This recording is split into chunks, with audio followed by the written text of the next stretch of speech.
As many of you know, on Fridays, I like to read some of the comments that have come in on the big stories we've covered from the past week.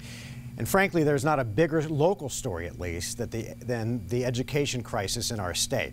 I'll be honest, a week ago, I was optimistic about the governor's 20% pay increase by 2020 for teachers, but while his intentions were good, that pledge may not pan out. So now we find ourselves at this sort of education Waterloo.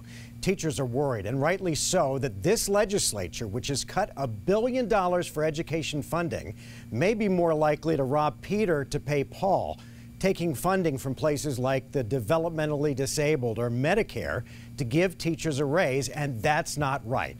The Red for Ed folks wear a button that says, "I don't want to strike, but I will." And I'm here to say tonight, I don't want to pay higher taxes, but I will.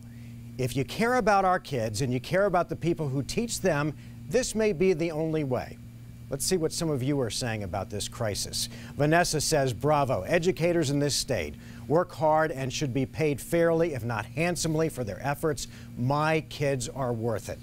Kimberly writes, "Nurses can lose their license if they abandon their patients for any reason. Why shouldn't teachers lose their license if they walk out on the kids that they were hired to teach?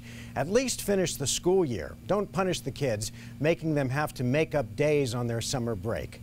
And Isabel writes this, "It starts from the top. The governor, the legislature, they should lose their positions as well, because clearly they made major cuts on education, and that to me is way worse than our teachers walking out to finally be heard and obtain the funding that's been taken away from our students over a decade. If teachers weren't the ones speaking out and taking action for our students, who are the future, who would?" It's a good point. In the end, what Vanessa wrote is right. Our kids are worth it. The ball clearly is now in the legislature's court. We also had the story this week of Fox News host Sean Hannity and the revelation that the president's attorney, Michael Cohen, is also his attorney. I asked, with all of the times that Hannity has gone on the air and defended Cohen, shouldn't he have at least disclosed the fact that he has a legal relationship with Cohen? Here's what some of you said. Bill said, "Did Obama reveal that he has a relationship with Louis Farrakhan before a photo surfaced showing the two of them together? Surely Hillary revealed the nature of her relationship to all of the Clinton Foundation donors, didn't she?" Well, Bill, here's the difference. Hannity is a commentator who works for a news network that bills itself as the "We Report, You Decide" network. That's one thing they didn't report, and they should have. Let's go back to your thoughts.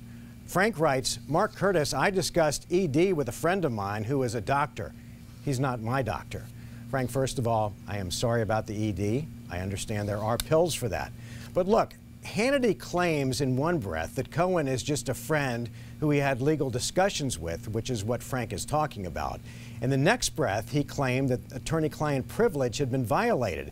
If Cohen isn't Hannity's lawyer, then how was attorney-client privilege violated? I get that Hannity has a job to do, and his little cuddle fest with the president and Cohen is what puts bread on his table. I don't begrudge him that. He doesn't have to play it down the middle the way we do. I just think that there are certain basic things that even if you're a commentator, you should be honest and forthcoming about. As always, thanks for your comments. I love hearing from all of you, good or bad.